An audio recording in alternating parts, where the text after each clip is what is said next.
Everyone, मैं सलोनी और स्वागत करती हूँ आपका मेरे YouTube channel ready for study में।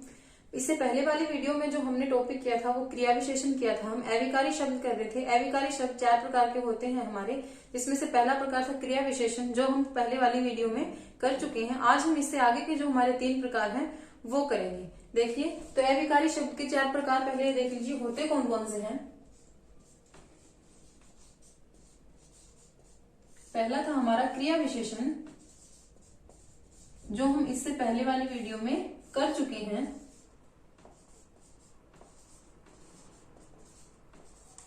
दूसरा है हमारा संबंध बोधक अव्यय।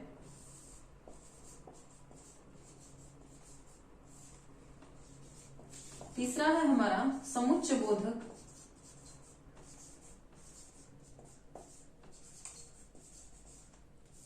समुच्चय बोधक अव्यय।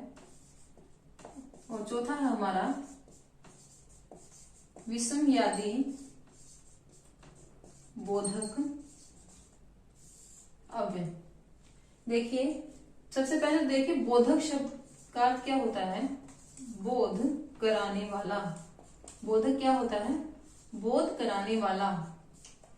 संबंध, संबंध मतलब जोड़ना या संबंध बताना। समुच्चय का शाब्दिक अर्थ होता है समूह। और विषमयादी आश्चर्य या अचरज। आश्चर्य या अचरज, ठीक है। संबंध बोधक अव्यय क्या कौन से होते हैं हमारे? ऐसे अवयव जो दो संख्या या सर्वनामों को जोड़ने के लिए जो प्रयोग में लाए जाते हैं वो होते हैं हमारे संबंध बोधक अव्यय। और समुच्चय बोधक और विषमयादी बोधक हम इसके बाद में पढ़ेंगे। सबसे पहले हम क्रिया विशेषण कर चुके थे। आज जो हम करेंगे वो सबसे पहले करेंगे संबंध बोधक अव्यय। देखिए, संबंध बोधक कौन से होते हैं? संबंध बोधक अव्यय का प्रयोग संबंध बोधक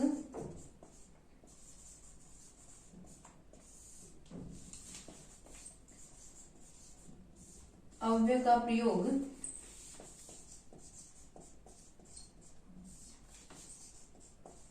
दो संख्या या सर्वनाम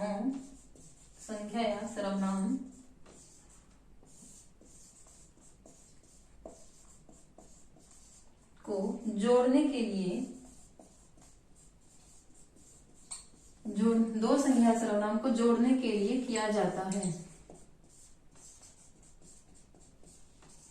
देखिए, संबंध बोधक अव्यय हमारे कौन से होते हैं? संबंध बोधक अव्यय का प्रयोग दो संख्या या सर्वनामों को आपस में जोड़ने के लिए किया जाता है। संबंध बोधक अव्यय एक वाक्य के बीच में ही जो प्रयोग में लाए जाते हैं वो होते हैं आपके संबंध बोधक अव्यय। जैसे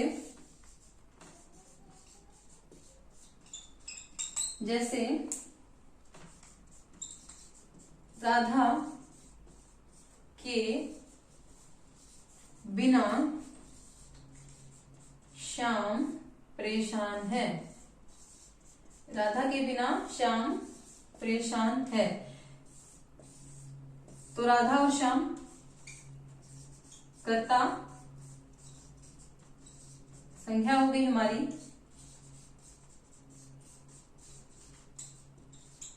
और इनको जोड़ने के लिए, संख्या को जोड़ने के लिए जो ये के बिना शब्द हमने यूज किया, पद किया, प्रयोग में लिया हमने, इसको हम कहेंगे संबंध बोधक अव्यय। ये होंगे हमारे संबंध बोधक अव्यय, ठीक है। संबंध बोधक अव्यय का प्रयोग दो संख्या या सर्वनामों को जोड़ने के लिए किया जाता है, ठीक है। राधा के बिना श्याम परेशान है। श्याम संख्या, राधा संख्या, और जिसको के बिना इसको जोड़ने के लिए हमने प्रयोग किया, ये हो गया हमारा संबंध बोधक अव्यय। अब देखिए, संबंध बोधक अव्यय हो, समुच्चय बोधक अव्यय हो या आपका विषमयादी बोधक अव्यय हो, इनकी कोई निश्चित संख्या नहीं होती। इनको हम पहचानने के लिए इनकी स्थिति हमें देखनी पड़ती है और उस स्थिति के आधार पर ही हम ये पता लगाते हैं कि ये कौन सा अवयव होगा। इसको हम ना रट सकते हैं, ना हम पढ़ सकते हैं, इतना हम याद नहीं कर सकते, क्योंकि इनकी संख्या जो है वो निश्चित नहीं है। इन्हें हम वाक्य में जो इनका प्रयोग हो रहा है उसकी स्थिति के आधार पर हम इनका पता लगा सकते हैं, ठीक है। इसी के आधार पर हमें इन्हें समझना होगा। एक ही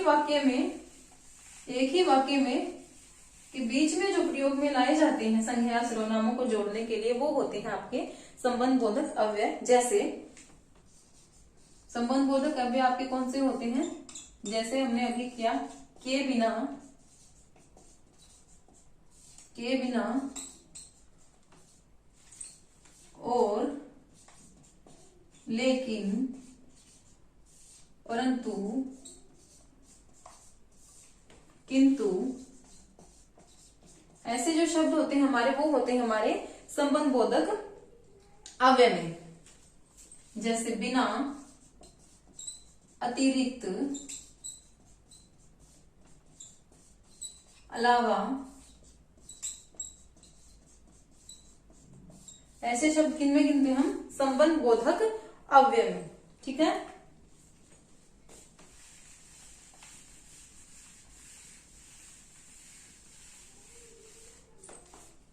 अब जो दूसरा हमारा प्रकार था वो देखिए, दूसरा था हमारा समुच्चय बोधक। दूसरा है हमारा समुच्चय बोधक अव्यय। कौन से होते हैं समुच्चय बोधक अव्यय? समुच्चय बोधक अव्यय वो होते हैं जो दो उपवाक्यों को जो जोड़ने के लिए जो प्रयोग में लाए जाते हैं, वो होते हैं आपके समुच्चय बोधक अव्यय। जैसे एक उपवाक्य आपका ये हो गया और ये एक उपवाक्य आपका ये हो गया। इनको आपस में जोड़ने के लिए जो प्रयोग में लाए जाएंगे वो होंगे आपके समुच्चय बोधक अव्यय, और जो उपवाक्य के ही बीच में जो प्रयोग में लाए जाते हैं वो होते हैं आपके संबंध बोधक अव्यय। देखिए, सूरज निकला और पक्षी चहचहाने लगे।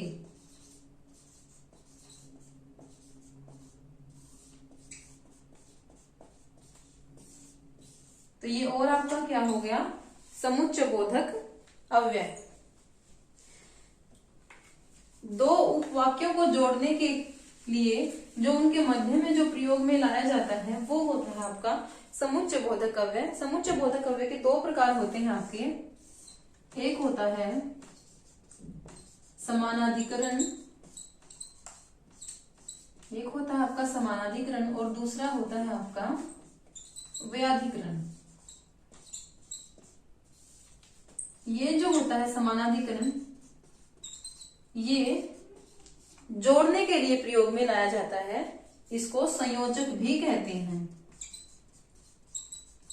ये होता है जोड़ने के लिए जो शब्द हमें यूज किए जाते हैं वो होते हैं आपके संयोजक और समानाधिकरण जिसे हम कहते हैं, और दूसरा होता है आपका व्याधिकरण यानी कि विभाजक भी जिसको हम बोलते हैं। ये अलग करने के लिए हम प्रयोग में लाते हैं। देखिए,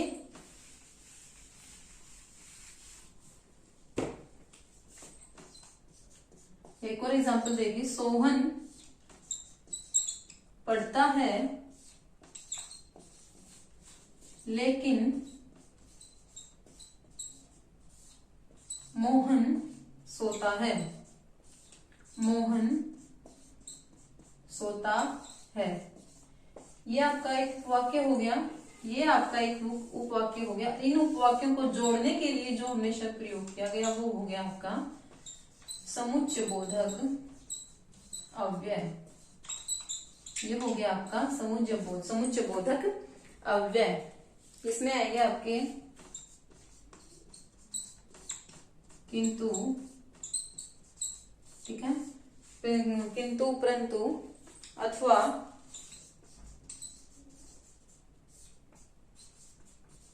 लेकिन।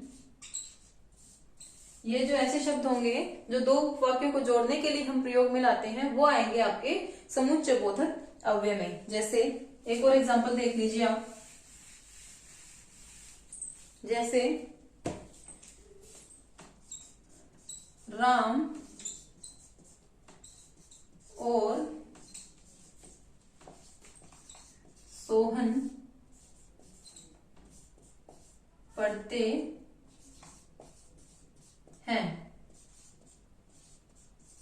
लेकिन श्याम सो रहा है और राधा खाना बना रही है। राधा खाना बना रही है। तो इसमें आप देखिए, राम और श्याम, ये आपकी संज्ञा, ये आपकी संज्ञा। संज्ञा और सर्वनामों को जो जोड़ने के लिए जो हम प्रयोग करते हैं वो होगी आपके संबंध बोधक अव्यय। तो और यहां आपका क्या हो गया, संबंध बोधक अव्यय। ठीक है। लेकिन इसमें क्या हो गया आपका समुच्चय बोधक। लेकिन आपका क्या हो गया इसमें समुच्चय बोधक। और ये और यहां भी और है, यहां भी और है, लेकिन इनमें फर्क क्या है कि ये जो है दो संज्ञा और सर्वनामों को जोड़ने के लिए, एक ही वाक्य में दो संज्ञा और सर्वनामों को जोड़ने के लिए हमने प्रयोग किया है। और ये जो है दो उपवाक्यों को, श्याम सो रहा है और राधा खाना बना रही है, दो उपवाक्यों को जोड़ने के लिए हमने प्रयोग में किया लाया है। तो ये हो गया आपका समुच्चय बोधक। अब आप समझ गए होंगे, एक ही वाक्य में दो संज्ञा या सर्वनामों को जोड़ने के लिए जो प्रयोग में लाए जाते हैं वो होते हैं आपके संबंध बोधक अव्यय, और जो दो उपवाक्यों को जोड़ने के लिए जो हम प्रयोग करते हैं वो होते हैं आपके समुच्चय बोधक अव्यय।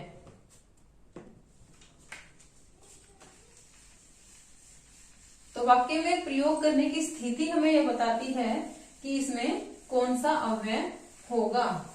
ठीक है। संबंध बोधक अव्यय आपका क्या होता है, एक ही वाक्य के बीच, संबंध बोधक अव्यय होता है आपका एक ही वाक्य के बीच, एक ही वाक्य के बीच। और समुच्चय बोधक आपका होता है दो उपवाक्यों के बीच, दो उपवाक्यों के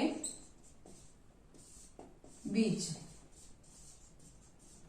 दो उपवाक्यों के बीच।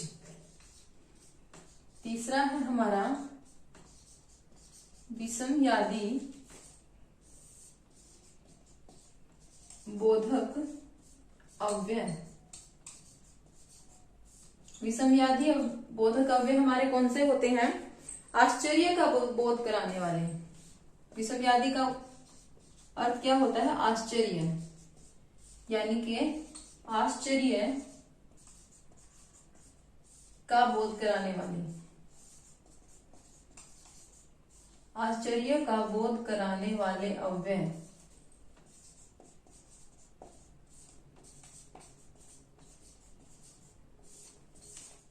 तो इनमें हम और भी शामिल करते हैं, जैसे हर्ष,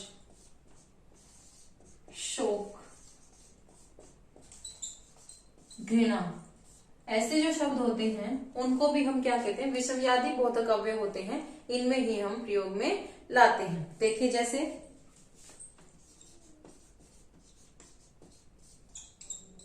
हाय वो मर गया।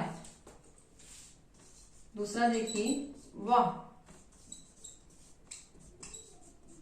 कितना सुंदर दृश्य है।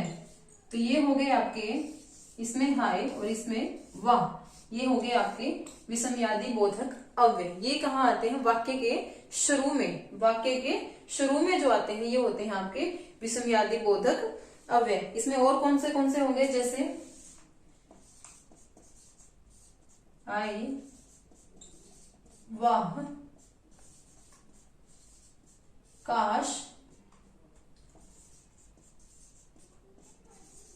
शाबाश,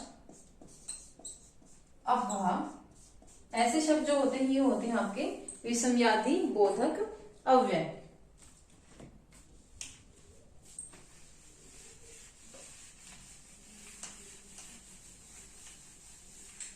आज हमने जो पढ़े हैं वो 3 पढ़े हैं आपने।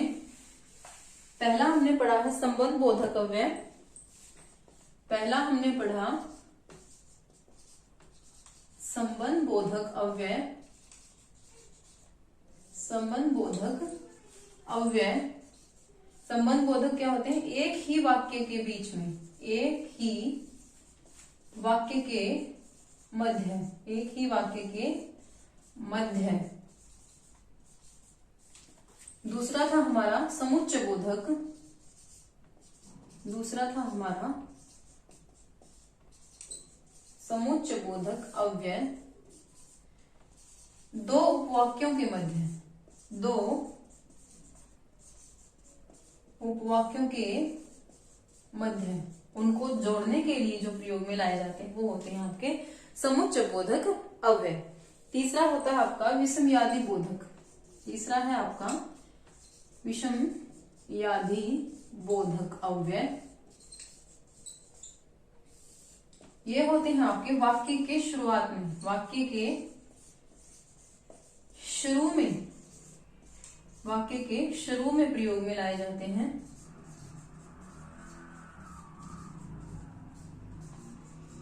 लाए जाते हैं। चौथा था हमारा जैसे क्रिया विशेषण। क्रिया विशेषण आते हैं क्रिया से ठीक पहले, क्रिया से ठीक पहले, ठीक पहले। तो ये हमारे 4 अभिकारी शब्द हैं। संबंध बोधक अव्यय को हम प्रयोग में लाए जाते हैं एक ही वाक्य के मध्य, एक ही वाक्य के मध्य संज्ञा और सर्वनामों को जोड़ने के लिए जो अव्यय प्रयोग में लाए जाते हैं उन्हें कहते हैं हम संबंध बोधक अव्यय। दूसरा है हमारा समुच्चय बोधक अव्यय। दो उपवाक्यों को जोड़ने के लिए, दो उपवाक्यों को जोड़ने के लिए जो शब्द हम यूज करते हैं, प्रयोग में लाते हैं, वो होते हैं हमारे समुच्चय बोधक अव्यय। तीसरा है हमारा विषमयादि बोधक अव्यय, जो वाक्य के शुरुआत में, वाक्य के शुरू में जो प्रयोग में लाते हैं हम, आश्चर्य के, घृणा या हर्ष आपके उसके होते हैं, वो होते हैं आपकी विषमयादि बोधक अव्यय। और चौथा है आपका क्रिया विशेषण, जो क्रिया से ठीक पहले आकर क्रिया की विशेषता बताते हैं, वो होते हैं आपके क्रिया विशेषण।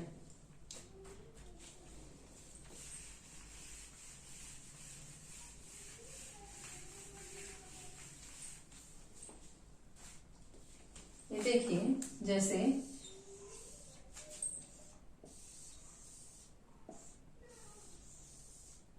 ये उपवाक्य है,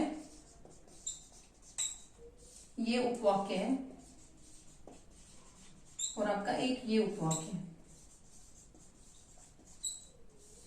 इन उपवाक्य के जो मध्य होते हैं वो होते हैं आपके संबंध बोधक, यानी कि एक ही वाक्य के मध्य ये होते हैं आपके संबंध बोधक। और इनके बीच में जो आएंगे वो होंगे आपके समुच्चय बोधक, वो होंगे आपके समुच्चय बोधक, ये होंगे आपके समुच्चय बोधक बोधक।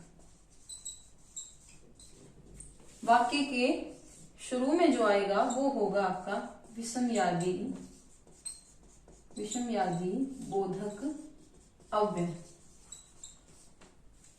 और यहाँ हमारी क्रिया है, लगा लीजिए, और क्रिया से ठीक पहले जो हमारे होंगे वो होंगे हमारे क्रिया विशेषण।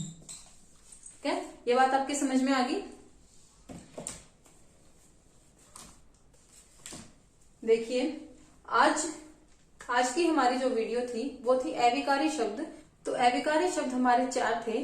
क्रिया विशेषण जो हमारा पहला प्रकार था वो हम इससे पहले वाली वीडियो में कर चुके हैं। उससे अलग जो हमारे थे वो 3 प्रकार थे जो हमने इस वीडियो में हमारे किए, संबंध बोधक, समुच्चय बोधक और विषमयादि बोधक अव्यय। ठीक है, इससे रिलेटेड अगर आपको कोई भी कंफ्यूजन या कोई भी डाउट है तो आप कमेंट बॉक्स में कमेंट करके मुझसे वो पूछ सकते हैं। अगर आपको मेरी वीडियो पसंद आई हो तो इसे लाइक करें और चैनल को सब्सक्राइब करें और साथ ही बेल आइकन को आप क्लिक करें ताकि आने वाली हर वीडियो की नोटिफिकेशन आप तक पहुंचे। Thank you so much.